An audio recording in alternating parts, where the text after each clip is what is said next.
Okay, we're just getting the kinks out of the system here. I think we're okay now. Welcome everybody.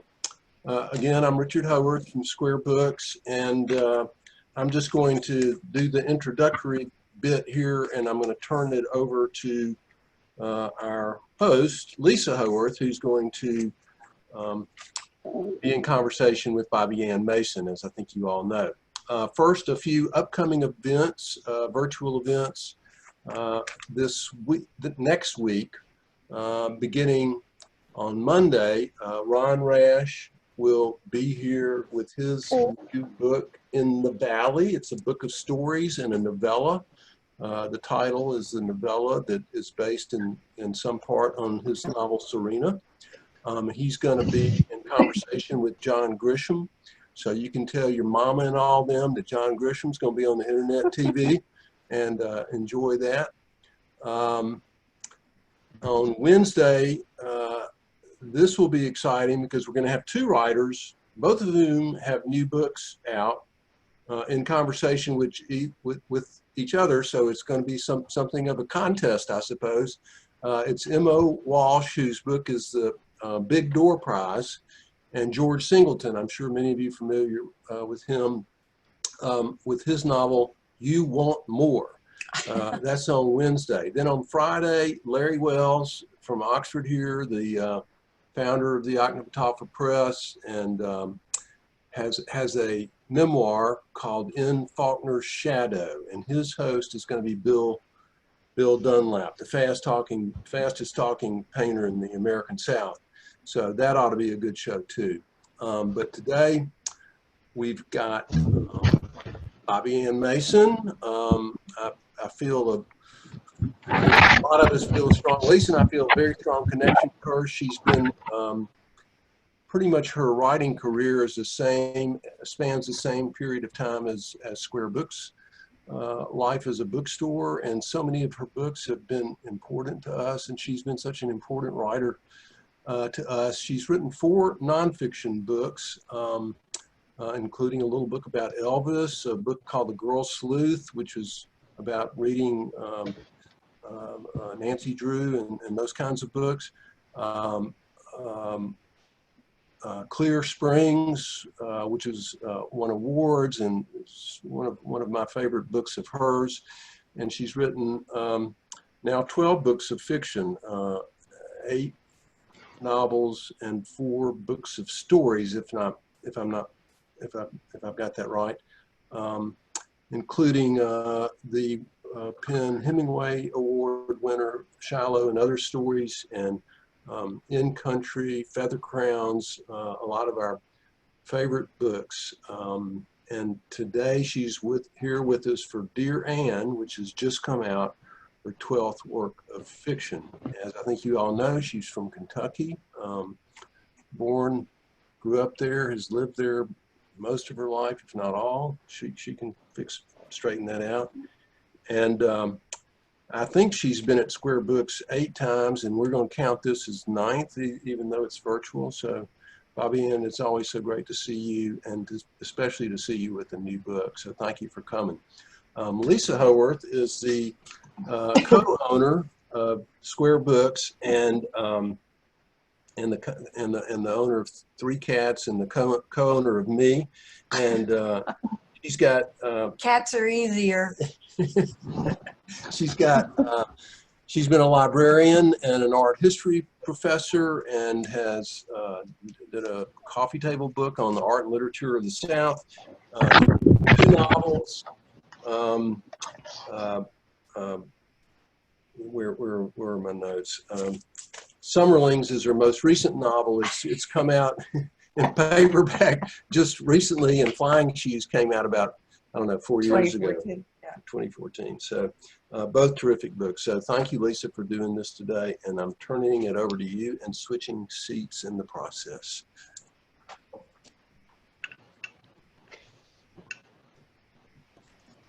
But you can't go away in case of technical difficulties. Hi, everybody. And my girlfriend, Bobbie Ann, and my fellow cat lady. So glad to see you as always. Wait, I'm too shrimpy for this. Here, I'm Rich. gonna turn it down. Just go Okay, ahead and get good. yourself comfortable, and I'll get the camera. I'm comfortable. My head would be nice. How's that? Can't see Larry's flowers. There we are. Okay. Yeah. That's good. But what you still can't see is, in honor of this book, I am wearing my oldest item of clothing, a shirt from 1969 that I still have. Oh, And that, it's just perfect for the occasion in your honor and in honor of this book, which is such it's a wonderful book. But you know, it might just be wonderful for me because I sort of lived a similar experience to this, which we've talked about before, and we'll get to some of that. But it's a great book, and I don't know how you just keep going, but I'm certainly glad to do it. So congrats on it. Thank you. And thank you, Richard, for the great introduction. And I really miss being there. And I always look forward to coming to the square, and going to all our bookstores and the department store and the restaurants.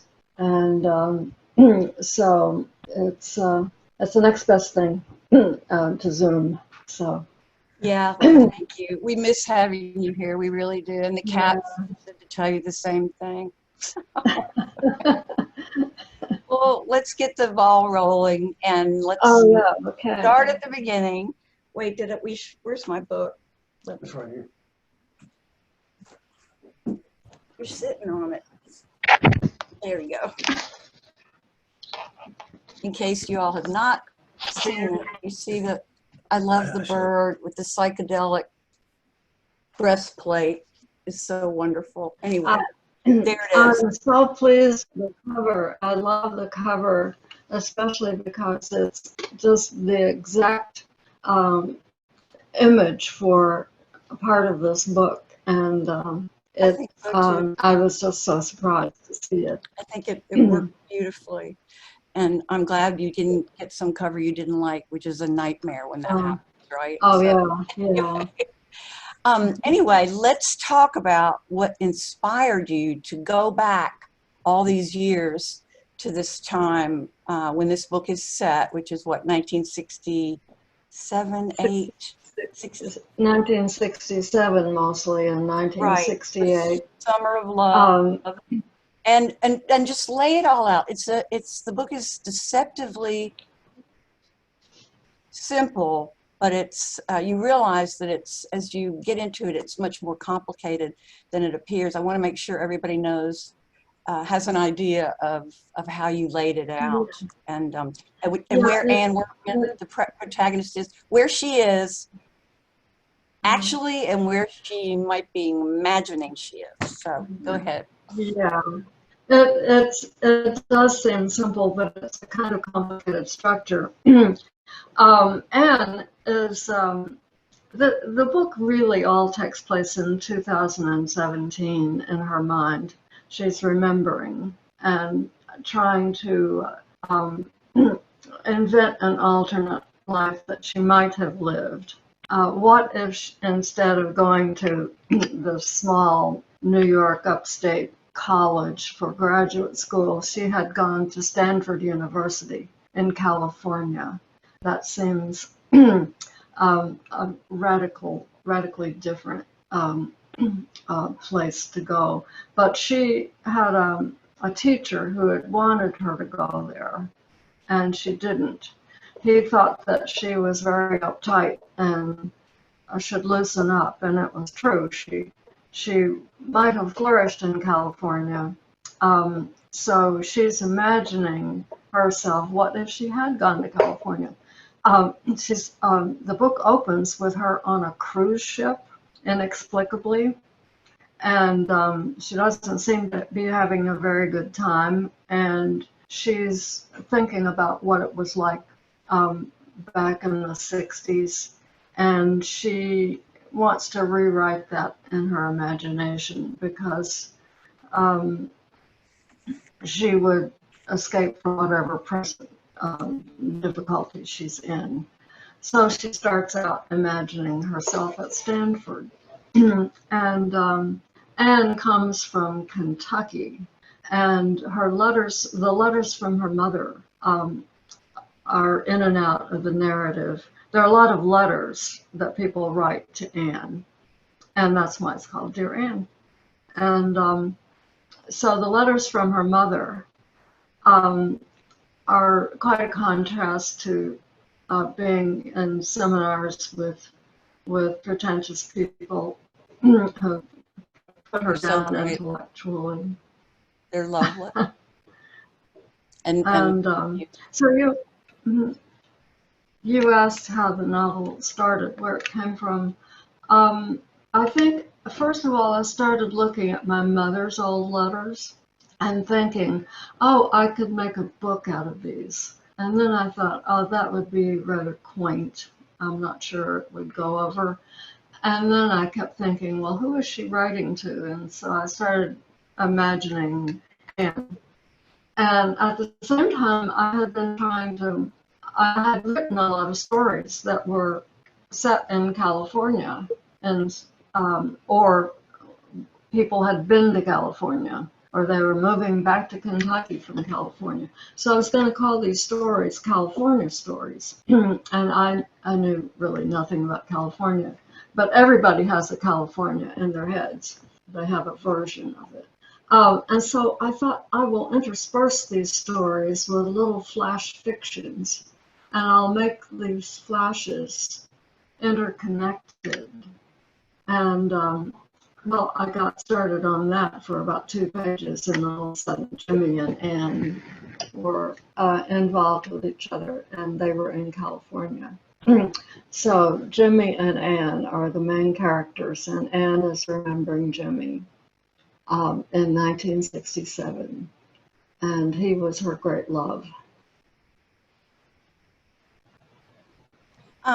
I want to go back to, you hit on the letters a little bit, but that's obviously, it's part of the letters, actual letters that you came across were seminal in getting you started on this. But the letters in the book are also really important. They're letters from Albert, who you mentioned as Anne's mentor, trying to guide her for the rest of her college career anyway, get her to Stanford rather than some rinky-dink college. And their letters are love letters from Jimmy, and they're all from different times. And the letters, as you mentioned, of her mom, which are so cool and really spell out so much of what a theme in this novel is, which is the huge contrast between what it would have been like for her at Stanford, which is this ultra expensive, ultra white, West Coast exotic experience, contrasted against what she was used to growing up in Kentucky. And her mother's letters really are so wonderfully, they explicate that, they illuminate that for us. And I mean, there are things like she writes about,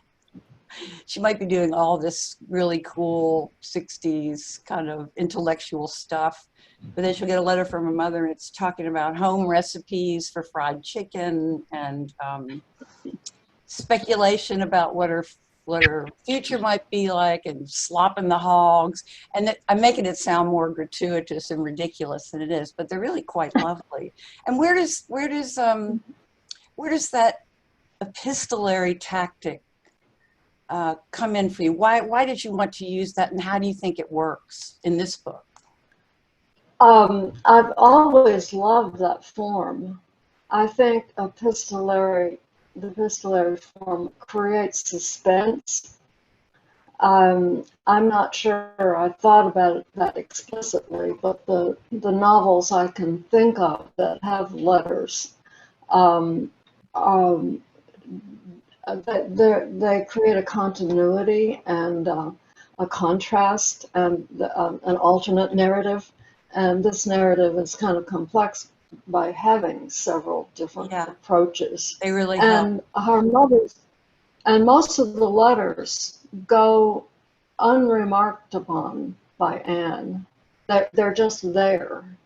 And as you get to know her, you can know what her reactions were.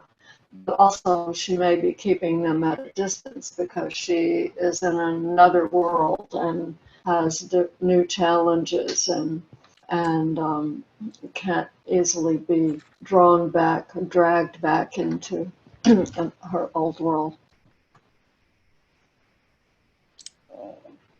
I think, you know, I really like that so much about the book, and you covered some of those reasons, but sometimes if you read an entirely epistolary novel, it gets on your nerves, you know? Oh, You know, too much of that, it seems like trickery or something, but I think you hit it really beautifully, just kind of, those are just woven in very organically, and I think they work really well. Let's see, let's talk about some of the tumultuous issues of the day back in the 60s, which of course is where most of this takes place, imaginary or whatever. And Anne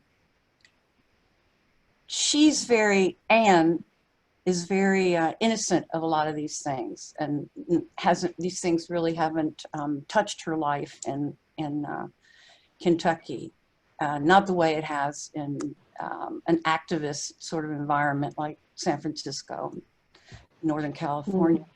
And she doesn't talk, there's not much in here about Vietnam, but it's sort of a monster sort of lurking in the background, and people refer to it, and people are afraid of it. And I wonder why you didn't write more about it, or did you feel like you used it all up in Country, and which was so, you nailed it in that book, and it was so heartbreaking and such a wonderful book. 1985, was it? Yeah. 85, yeah. exactly. And your first novel, I think. And I wondered if you just would just as soon have avoided it in this book. It could have been more than it was. Yeah, in this book, I wanted to, I didn't want to write about the 60s in a really familiar way. I think any number of novels would have hashed out the issues of Vietnam thoroughly, and would have had a lot of dialogue about it and a lot of information. I didn't want to, I wanted to write about the innocence of young people at that time. And I think that in this book, what I was maybe trying to do was to keep it a little bit at a distance. They were on a campus, but although it was the pressing issue looming over their heads, it wasn't right in front of them. They didn't know any soldiers. They were in a beautiful setting. They lived a comfortable life. So it was just almost an abstract threat. And I wanted to get a sense of that it was this thing that was boiling over, but they had to study for exams. And there's a lot. I wanted to write about the innocence because I felt like writing about the familiar issues would reduce it to cliche. And what I really wanted to do was just to take some specific young people and show that what kids were doing at that time was trying to find themselves, trying to find somebody to care about them, to find a relationship.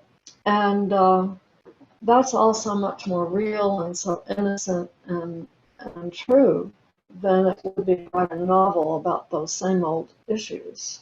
So I tried to do that in a roundabout way. or a way where it's in the background, as I think you said, looming over them. Yeah, I think that's true. There probably were tons. Of course, I was not a kid who was unaware of it. I was very actively engaged with all that, but there were lots of people, I'm sure, who didn't, were confused about it and Yeah. whatever. And I think that works well for Anne's character, especially that she's a little bit naive about it. Okay, I want to ask about one of the things that happens. That's my favorite thing is the acid trip.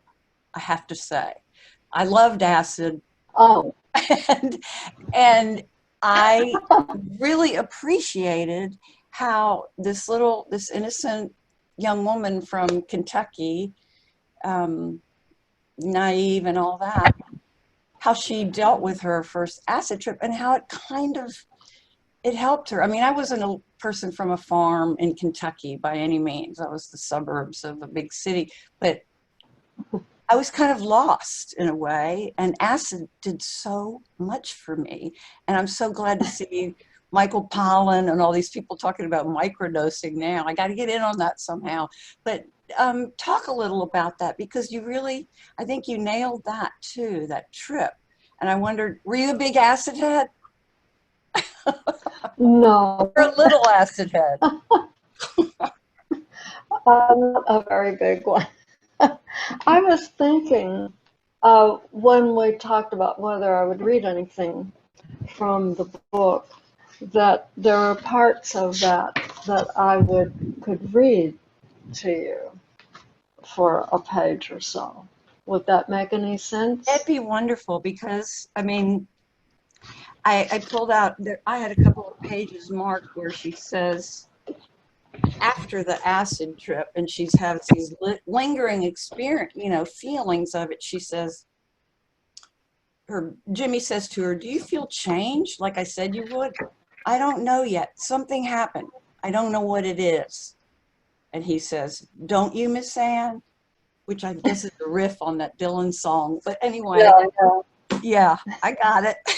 Anyway, it's I don't know. You did that so well. So yeah, let's have a little bit of reading if you're okay with that. Now? Should I do it now? Yeah, let's do it now, and we'll go back to the question. Yeah, one thing about there's a lot of music in here, and you can't quote a song in a book without getting into trouble, and you especially can't quote a Beatles song.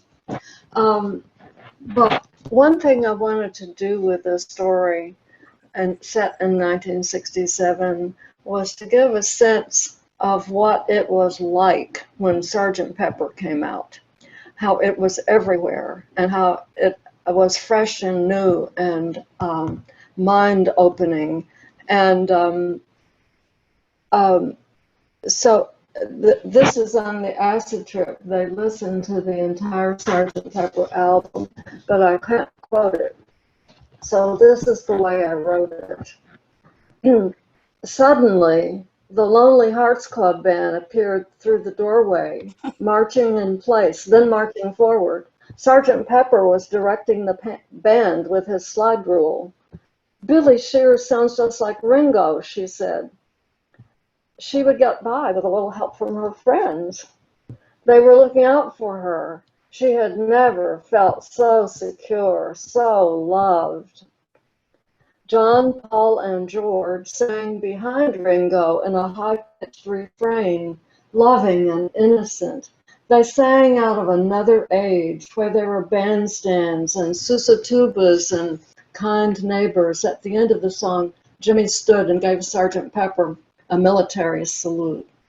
During Lucy in the Sky with Diamonds, Chip handed Anne the kaleidoscope, and she watched the geometric dazzle through Lucy's eyes. He lit a strobe candle on the bedside table. Anne and Jimmy were lying on the bed, eyes to the flickering canopy. "I'm burning a strobe candle at both ends," Jimmy said. "She's leaving home" was ineffably sad. It was effably Anne. She had left home on a Wednesday morning, very early, tiptoeing out of the house with her handkerchief. Her parents finding her note and blaming themselves. What could they have done better? Didn't they know her? How could they have misunderstood? She felt tears for the girl in the song, for the bereft parents, for the men in the motor trade. But then it was clear that the man would treat her badly. Use, rob, jilt, abandon, hurt. The parents were right. The girl went with the man to the carnival, of course. Mr. Kite was the headliner, jumping, sailing through hogsheads, hoops of fire, which Anne could clearly envision, but Mr. Henderson's 10 somersaults would be a true wonder. The record seemed to turn itself over. Within You, Without You ambled slowly, a brittle sound with sparkles. The song lasted for about 2 months. Her eyes ranged through every pore of the ceiling. She couldn't fathom being 64. It was such a funny idea. Paul sang so sweetly from some distant future, maybe on the deck of a large ship cruising to a balmy isle.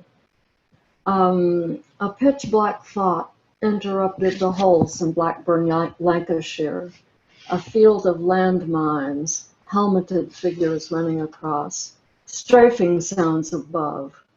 Strafing. There had been so much strafing lately. She said that aloud. Don't worry about strafing, Jimmy said, lying beside her, staring at the ceiling. She had to pee, didn't she? I'll stop there. Great. That was a great section. But the whole acid trip and its aftermath lasts a long time, and it's so beautiful, and so I just thought it was really spot on and funny, very funny, I have to say. Oh. Really well done. So thank you for that. But since you brought up music, that's a question I had.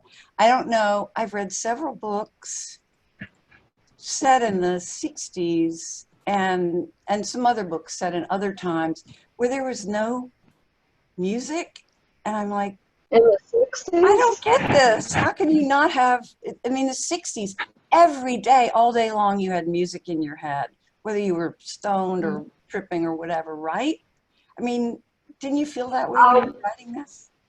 Oh, yeah, I was always listening to music. It was so important. One thing I learned writing this and looking up the songs that were popular in 1967 and 68, the major music we remember from the 60s, the playlists and all the documentaries, were not necessarily all the songs there were. There were a lot of songs that were just out of the late 50s or early 60s. Not all the music had changed, but there were some that just lit the world. Well, of course, the British were using all the R&B songs and things from the 50s and early 60s too. So that was all coming out in a different way. But yeah, but I mean, music was just the background for every day. And I think you worked that very well. You made that work very well in the book with lots of music. I'm grateful for that. Did you make a playlist for this? Oh, I'm going to work on that. Okay, good. I think you should, because I would love to. I don't know what Spotify even is, but I would love to find out and listen to the whole playlist for this novel. It would be really great. It would be fun. Richard and I have been watching Woodstock, the new director's cut, which is about 24 hours long, it seems like. Oh gosh, almost as long as the festival. Yeah, and like we haven't already watched it 100 times, but you know, just so many great songs. Okay, what about some questions from other people?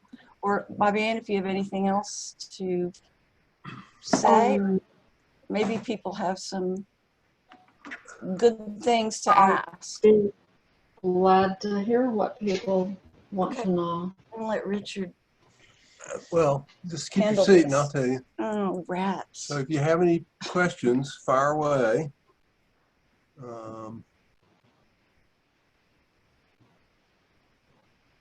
Or not.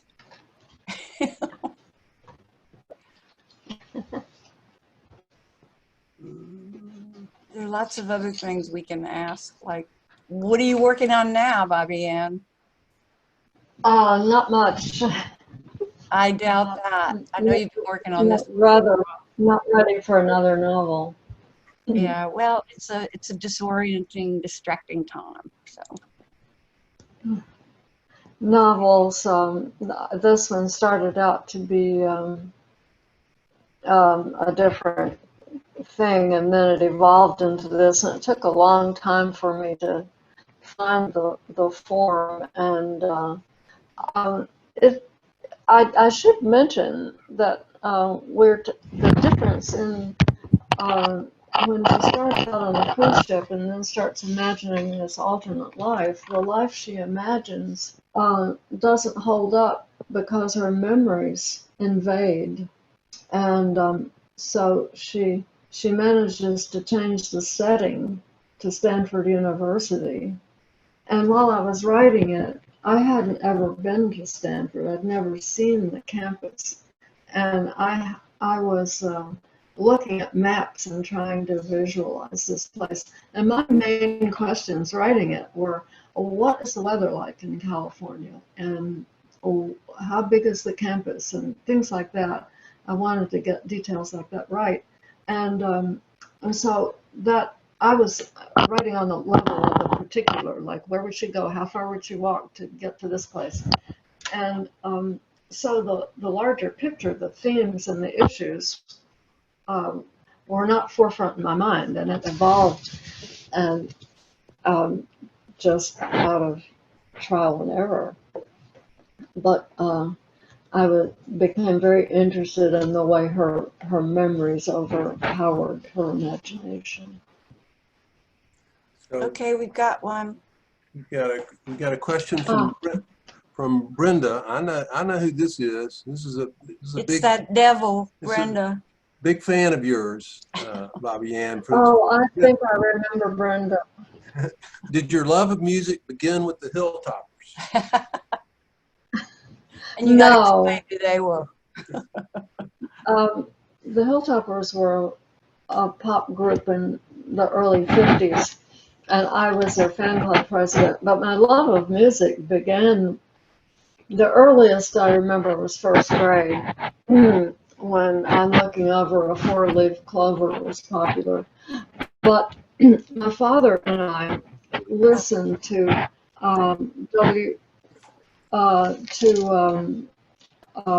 blues music late on Saturday nights from Nashville.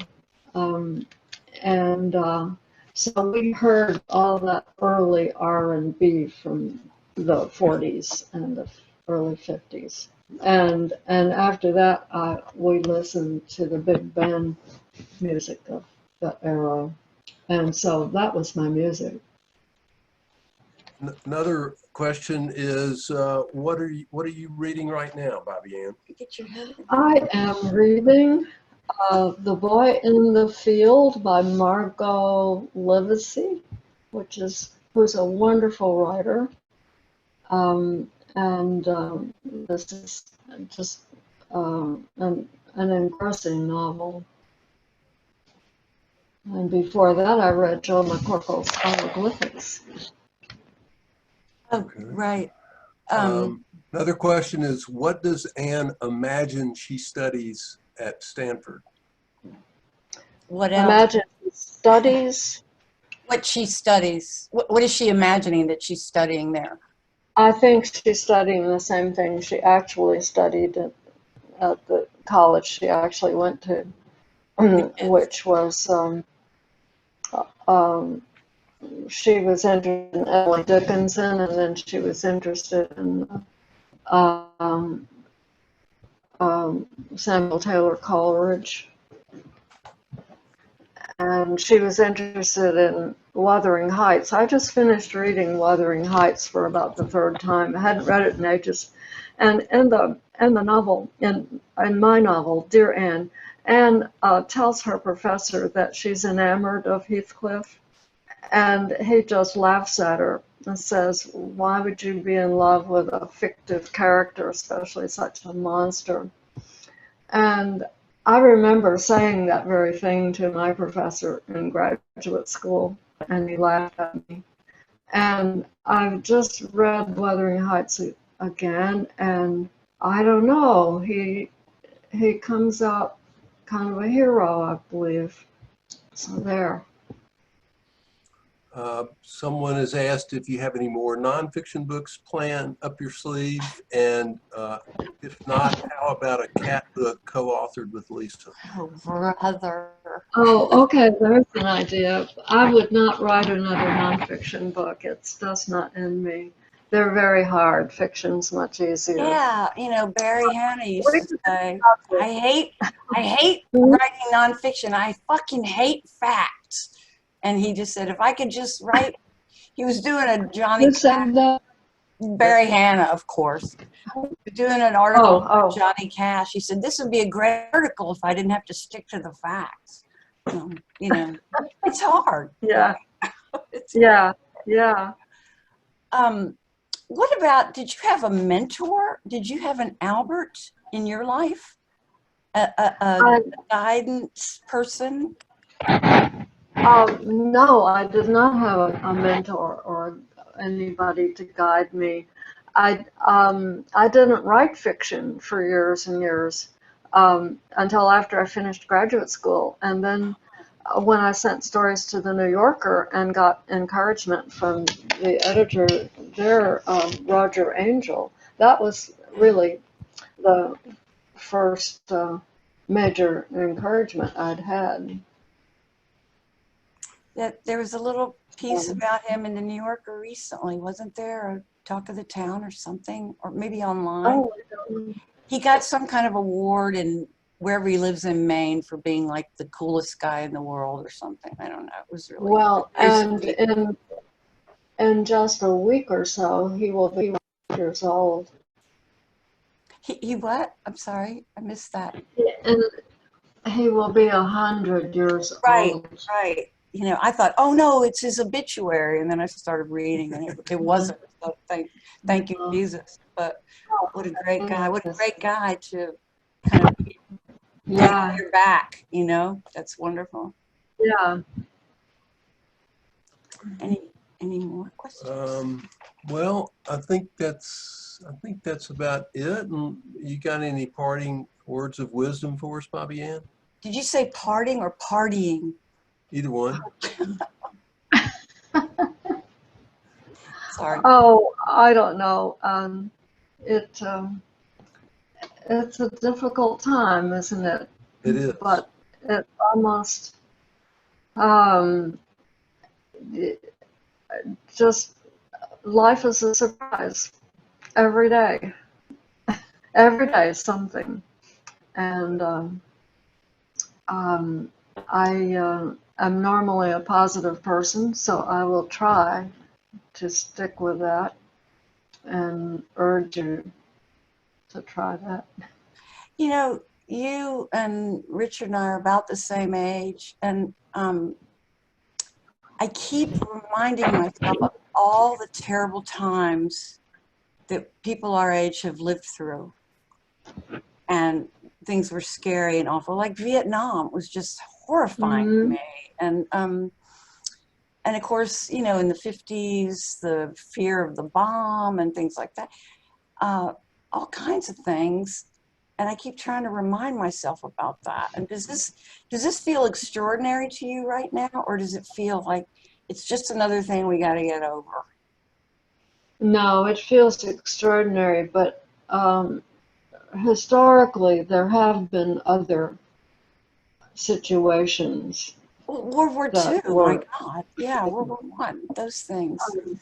Civil War.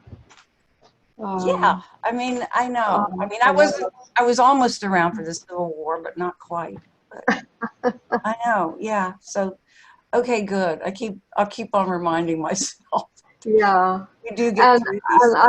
I can't pinpoint the exact instances, but a couple of others where the nation seemed about to fall apart, and um, we rose as a people to vote um, for stability and hope. Yeah. Well, I hope we meet again soon. Oh goodness, well, Zooming is pretty good. It's okay, but It's I'd rather be it's what we've got. sitting at the bar having a drink and a hamburger or something Yeah. with you, like we've done. But we're so glad that you could do this, and I'm so happy about your book, and I want you to keep Well, writing thank more, you. keep it up, and I thank everybody who showed up this evening for this, and Well, we'll get thank you for being so